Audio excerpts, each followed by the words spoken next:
Assalamualaikum warahmatullahi Oke. wabarakatuh. Senang sekali saya Arif dari Forum News Network bisa kembali menjumpai Anda semua. Jadi pemerintah baru saja mengeluarkan Perpres tentang investasi miras ini, dan Perpresnya ini investasinya diperuntukkan untuk daerah-daerah seperti Bali, Papua, NTT dan Sulawesi Utara. Ini kelihatannya di daerah-daerah yang dianggap penduduk non muslimnya itu mayoritas gitu. Tetapi kita membaca bahwa MUI juga menolak soal itu. Tetapi bukan hanya MUI, itu juga Persekutuan Wanita Gereja di Papua juga menolak. Bahkan kalau kita runut, sebenarnya Papua juga jauh-jauh hari menolak. Tapi kita akan ngajak ada ngobrol dengan Kiai Khalil Nafis, ini Ketua MUI, dan beliau ini sudah mengeluarkan semacam rilis kemarin menolak soal investasi ini. Tapi untuk lebih jelasnya kita akan sapa beliau. Assalamualaikum, Kiai Khalil. Waalaikumsalam warahmatullahi wabarakatuh, Mas Hersu Beno Arif. Gimana kabarnya? Alhamdulillah. Kita ini pengen ngobrol lagi dengan Anda ini. Jadi apa dasarnya penolakan? Ini kan investasi yang dilakukan oleh pemerintah. Kenapa masih ditolakin? Ya, tentunya tak semua investasi itu menjadi kebaikan. Karena Indonesia memang kaya dan alamnya juga banyak, sehingga banyak pilihan investasi. Jadi miras bukan satu-satunya investasi yang bisa membuat kita bangkit dari ekonomi dan gitu. Jadi sebenarnya pilihan kan banyak karena negara kita negara kaya. Sementara Majelis Ulama Indonesia telah mengeluarkan fatwa nomor 11 tahun 2009 tentang hukum alkohol. Ya, di situ dijelaskan tentang bahwa ya sesuatu yang ini dalam poinnya memabukkan itu hukumnya adalah haram. Dan alkohol ya yang itu sampai diminum dan memabukkan baik dari anggur atau yang lainnya itu hukumnya adalah haram gitu dalam ketentuan kita. Nah, kita ingin menyampaikan sebuah hadis dari Rasulullah SAW yang menjelaskan tentang khamr ya, karena kita menyebutnya khamr dan turunannya. Artinya apapun yang memabukkan itu kita sebut adalah khamr. Dan khamr ini ya disebutkan oleh hadis ijtanibu al-khamra fa innaha miftahu kulli syarrin. Jauhilah khamr itu yang memabukkan karena ia adalah kunci segala keburukan. Rawahul Hakim. Jadi kalau menurut data WHO itu 1/20 dari kematian di seluruh dunia itu adalah karena miras. Bahkan dalam rilisnya 2014 itu orang yang mati karena miras di atas 3 juta. Jadi kalau dihitung-hitung sekarang, korban miras itu dalam 1 tahun, kita mau 1 tahun ini dari COVID, itu lebih banyak daripada orang yang korbannya COVID. Nah, di Sulawesi Utara, rilisnya ini memang agak lama, tapi saya pikir masih update sampai sekarang. Di 2011 itu, 70% tindak kriminalitas umum itu di Sulawesi Utara terjadi akibat mabuk setelah mengkonsumsi minuman keras. Kan jelas nih bahayanya banyak. Oleh karena itu Majelis Ulama sudah mengeluarkan fatwanya bahwa ya minuman keras hukumnya adalah haram. Dan kenapa saya akan juga mengatakan yang melegalkan pun juga haram. Yang membawa pun juga haram. Ya, yang dagang pun haram, yang berinvestasi pun haram. Rasulullah SAW bersabda, la'anallahul khamrah wa syaribaha wa saqiyaha wa ba'i'aha wa mubta'aha wa asiraha wa mu'tasiraha wa hamilaha wal mahmulata ilaihi.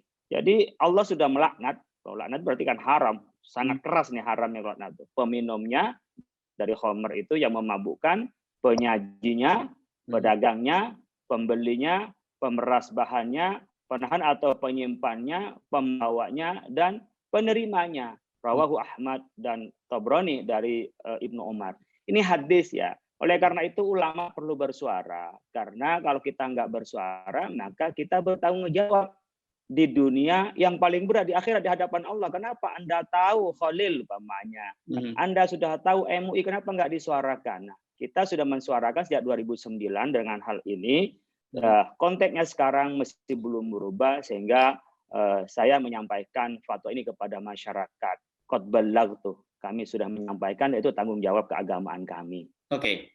Pak Yai, ini kan kelihatannya soal itu sangat dipahami oleh pemerintah. Kenapa kemudian memilih investasinya di provinsi-provinsi yang non-Muslim yang kita sebut tadi itu, Bali, NTT, Sultra, dan Papua gitu. Apakah fatwa itu juga berlaku kalau yang investasi non-Muslim gitu? Ya, memang kita ini tidak ada khitab hukum itu kepada non-Muslim. Hukum Islam itu kepada Muslim. Tetapi kita kan juga secara kemanusiaan yang namanya memabukkan itu merusak akal. Kalau kita mayoritas Muslim, kita harus menyayangi kepada non-Muslim atas ukhuwah insaniyah, atas persaudaraan sebagai kemanusiaan. Lebih dekat lagi, ukhuwah wataniyah, saudara ya negara ini. Mereka juga kader bangsa di masa yang akan datang. Kita harapkan menjadi calon-calon pemimpin bangsa. Kalau bagi kami yang dakwah, siapa tahu mereka nanti masuk Islam dalam keadaan cerdas. Jadi tidak ada bagi non-Muslim lalu kita membencinya, lalu kita racuni dengan miras. Enggak boleh dilakukan itu. Jadi Islam itu rahmatan lil alamin. Jadi ini bicara soal kemanusiaan, makanya mau Muslim mau non-Muslim sebenarnya menolak terhadap miras ini.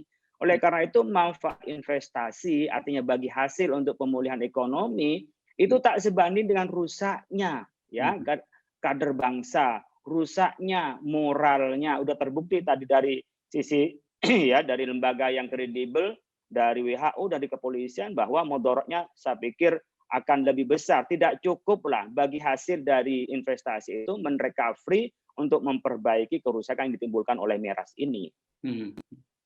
Oke.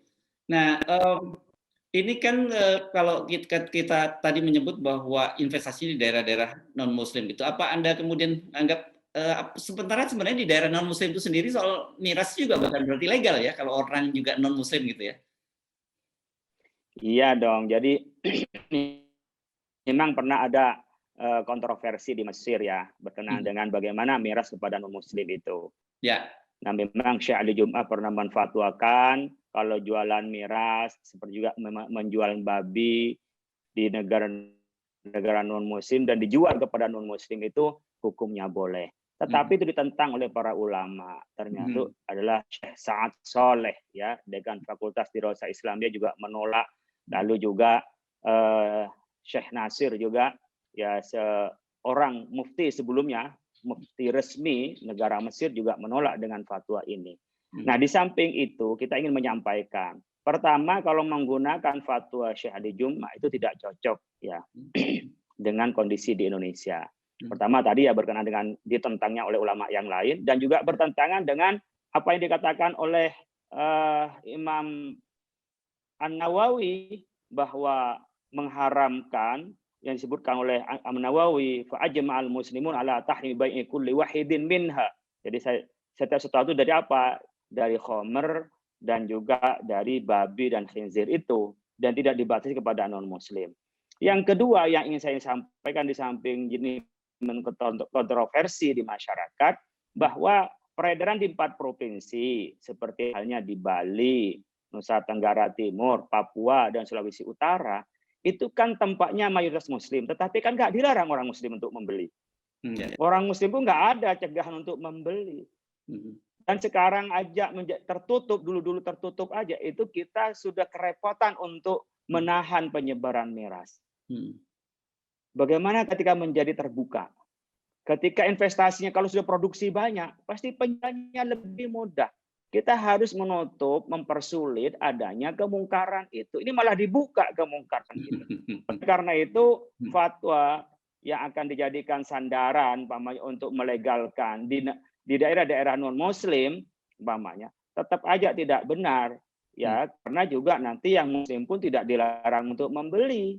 Tapi lebih dari itu, kalau saya cinta tanah air dan cinta pada bangsa dan kemajmukan ini, mau Muslim mau non-Muslim, atas nama ukhuwah wataniyah dan atas nama ukhuwah basyariah, kita selamatkan pikirannya, kita selamatkan otaknya. Itu lebih besar daripada persoalan halal dan haramnya kepada Muslim dan non-Muslim.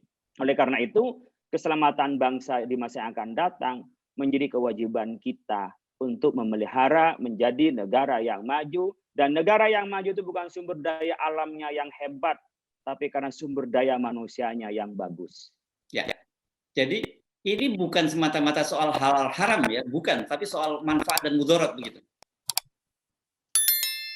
Ya, halal haram itu persoalan manfaat mudarat, karena halal haram di maqasidus syariah, tujuan syariah adalah masalah dan mafsadah.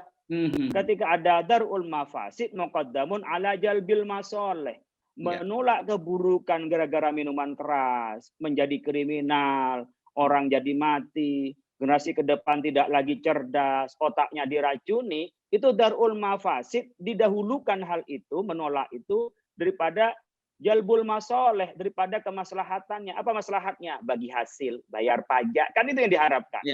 Apalagi di sini mafsadahnya lebih besar daripada masalahnya. Jadi otomatis halal haram itu di dalam Islam merujuk pada maqasidus syariah, pada tujuan syariah, berkenaan dengan mafsadah dan masalahnya. Jadi sudah dijelas adalah Al-Qur'an itu ya disebutkan tentang bagaimana daruratnya adalah akbaru min naf'ihima. Itu lebih besar daripada manfaatnya. Jadi kalau orang sekarang kan ada pemasukan buat negara, Pak, nggak diingkari bahwa itu ada manfaatnya, tetapi mafsadahnya ya lebih besar daripada manfaatnya. Ya, oke. Kembali ke soal fatwa MUI tadi. Apakah bagaimanapun MUI ini adalah perwakilan dari organisasi dari keislaman begitu ya? Anda sendiri kan dari NU gitu dan ada Muhammadiyah. Apakah waktu itu organisasi Islam ini semua sepakat itu? Karena tadi seperti yang Anda singgung tadi kan ada juga ulama NU di daerah, kalau nggak salah di Jember tadi yang Anda singgung tadi menyatakan bahwa mengutip saya Ali Jum'ah tadi membolehkan begitu. Apakah semua NU, Muhammadiyah dan lain-lain sepakat soal ini? Satu suara begitu? Sepakat. Satu suara, nggak ada yang berbeda. Nah, itu kan riak-riak kecil yang belum masuk organisasi gitu. Mungkin ketika disepakati orang ini masih belajar, masih kuliah kan gitu. Tapi kalau di organisasi NU, Muhammadiyah, itu sudah sepakat semua. Soal orang ngutip, salah kutip ya biasalah gitu. Kadang-kadang juga kutipan itu pendapat ulama, dalam kadang ya cocok, pada kondisi yang lain tidak cocok, namanya pendapat ulama ya di dalam fikih. Tapi mari kembali kepada hakikat dari teks atau nasnya itu ya yang menjadi ijma para ulama. Haramnya itu tidak ada tempo-tempo, di mana saja ya haram gitu. Jadi ini tidak perlu ada fatwa baru dengan adanya perpres yang ini. Apakah fatwa yang lama ini tetap berlaku atau perlu ada fatwa baru gitu? Itu namanya kata usul fikih istishab. Apa itu? Jadi tetap baqa'u makana ala makana, tetap pada hukum yang lama sebelum ada ketentuan yang baru. Ya, jadi tetap pada istishab dalam usul fikihnya. Baqa'u makana ala makana, tetap sebagaimana adanya sebelum ada ketetapan yang baru. Maka hukum ini berlaku karena MUI tidak pernah mengoreksi sejak dikeluarkan tahun 2009 itu sampai sekarang nggak pernah ngoreksi. Dan di dalam diskusi-diskusi kami di dalam grup ya pimpinan MUI tidak ada yang persoalkan atau mau menghalalkan, nggak ada. Jadi hampir sepakat juga ya di pimpinan MUI itu mengatakan bahwa ini adalah tetap haram. Cuman kalau MUI secara kelembagaan itu kan macam-macam cara menyampaikan. Kalau saya ya menyampaikan bagaimana pola saya. Tapi ketika MUI kelembagaan kan bagaimana yang baik, mana yang bijak. Jadi menyampaikan kebenaran itu ada orang dengan cara bisik-bisik, Mas Hersubeno. Pak, ganti Pak, bisa begitu. Ada yang model, Pak, begini loh Pak. Kira-kira. Ada yang dari jauh, ya pakai teriak-teriak, Pak, itu merusak. Gitu. Jadi sebenarnya sama melakukan ingkar ya bil lisan. Karena ulama itu kan ingkar bil lisan. Secara lisan menyampaikan apa yang salah. Sementara pemerintah itu ingkar bil yad. Jadi kalau pemerintah itu nggak usah ceramah, tapi buktikan kalau pemerintah itu menghapus namanya miras. Udah, ini dicabut tentang PP nomor 10 ini, cabut saja gitu. Itu caranya pemerintah karena dia punya tangan bil yad. Orang awam ya cukup bil kolbi, ngomong ya kadang-kadang dalilnya nggak bisa. Tapi minimal hati jangan pernah merasa menerima terhadap legalitas miras ini. Oke. Nah, apakah sebelum muncul PP ini sempat ada konsultasi dari pemerintah kepada MUI? Saya nggak tahu ya apakah konsultasi atau tidak ke MUI. Karena MUI ini kan macam-macam banyak orangnya. Tapi sepengetahuan saya secara kelembagaan, saya belum pernah tahu dalam hal ini berkonsultasi ke MUI. Ya. Oke. Tapi mungkin secara individu, mengetahui individu cerita-cerita wallahu a'lam bishawab. Tapi yang kita pegangkan keputusan organisasi. Ya. Apa langkah yang akan dilakukan oleh MUI ini setelah munculnya Perpres ini?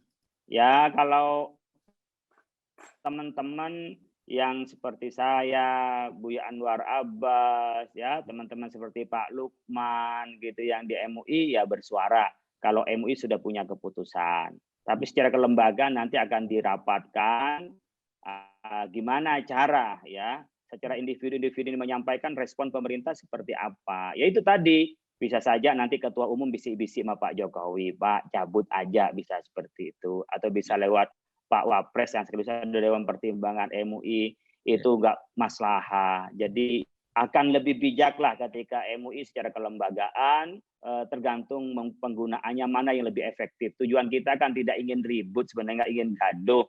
Tapi karena ini sudah sampai di publik, maka ke publik pun kami harus menjawabnya. Tapi penyelesaiannya gimana sama-sama bermartabat, sama-sama enak. Yang jelas tujuan kita sama-sama ingin memperbaiki bangsa ini agar maju. Dan bangsa ini bisa maju diawali dari otak ya warga negaranya, otak atau kecerdasan dari penduduk kita. Dan miras ini yang paling mengancam kecerdasan. Ya. Makanya saya kalau ngupload di Instagram saya kasih nyanyi Romai Rama tentang miras dan Iwan Fals. Saya ingin menghibur ya kepada orang-orang yang membaca atau melihat punya saya itu ya monggo lah lihat nih gitu loh, dinyanyikan tuh sampai bagaimana perasaan seniman sebagai orang yang mengartikulasikan fenomena itu sendiri, mereka nggak setuju gitu loh. Jadi nggak usah pakai dalil agama pun mereka sudah merasakan ini berbahaya gitu. Apalagi kalau sampai diambil secara dalil agama keyakinan kita karena Pancasila kan ketuhanan yang Maha Esa, maka tetap ada rujukan pada agama. Seniman saja itu merasakan nggak nyaman gitu. Ya, oke, ini sekarang ini kan banyak sekali beredar tuh dampak dari orang bagaimana minum minuman keras, lucu-lucu tuh tingkahnya dan aneh-aneh kalau kita lihat di WhatsApp grup gitu, banyak sekali kan Pak ya. Oke, jadi kan ini bagaimanapun Perpresnya sudah keluar dan kemudian sikap MUI jelas menolak dan sebagainya. Nah, untuk sementara jalan tengahnya sebelum sampai kemudian pembicaraan antara MUI dengan pemerintah, apa yang ingin MUI sampaikan pada masyarakat secara luas khususnya umat Islam?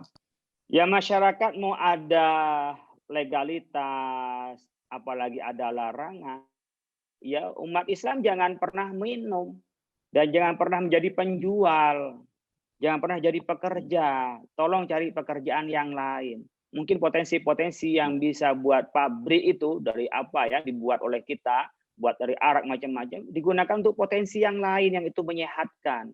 Nah, saya berharap petani bisa beralih dari bertani untuk kepentingan minuman keras kepada bertani untuk kepentingan kesehatan. Jadi kita ini mencari satu pekerjaan yang itu baik menurut kesehatan, baik menurut adat, dan juga baik menurut agama. Karena kita ini apa yang dikonsumsi oleh jangankan sampai khamr yang memabukkan. Barang haram saja, karena khamr itu najis ya. Kullu muskirin najisun. Setiap yang memabukkan itu najis. Jadi kita mengkonsumsi barang najis. Kemudian kita mengkonsumsi yang tidak halal saja meskipun tidak najis. Itu sudah berpengaruh terhadap rohani kita. Man akala haraman lam tuqbal sholatuhu arba'ina yauman, orang yang makan barang haram 40 hari sholatnya nggak diterima. Padahal sholat itu adalah kontrol dari kehidupan kita untuk kita tetap pada kebaikan dan kebenaran itu. Oleh karena itu kalau kepada umat Islam maka kita langsung bicara di publik agar umat Islam nggak terpengaruh. Wah ini dilegalkan oleh pemerintah berarti Islam boleh dong minum minuman keras. Kalau pergi ke Bali, kalau pergi ya kan siapa tahu ada yang nggak paham kan pemahaman kita beda-beda. Nanti dikira di tempat tertentu, kepentingan tertentu, minuman keras menjadi legal. Disinilah kita menyampaikan kepada umum untuk apa? Memenuhi tanggung jawab kita di hadapan Allah Subhanahu wa Ta'ala. Kalau kelak ditanya, yang ngerti udah nyampein apa ke masyarakat, kan ditanya kita. Soal nanti mengubah atau tidak mengubah, urusan bagaimana dengan pemerintah. Tetapi ini tanggung jawab kami. Karena beda ya, ulama itu bukan soal menang-menangan, atau punya dukungan, bukan. Tapi menyampaikan kebenaran. Soal Ya. kebenaran nanti diikuti, urusan yang kedua. Wong Al-Quran aja jelas kalamullah aja kadang-kadang nggak diikuti, apalagi fatwa ulama. Tapi fatwa ulama dan ulama harus terus mendakwahkan begitu. Baik. Terima kasih Kiai Khalis Nafis, Ketua Majelis Ulama Indonesia. Assalamualaikum warahmatullahi wabarakatuh.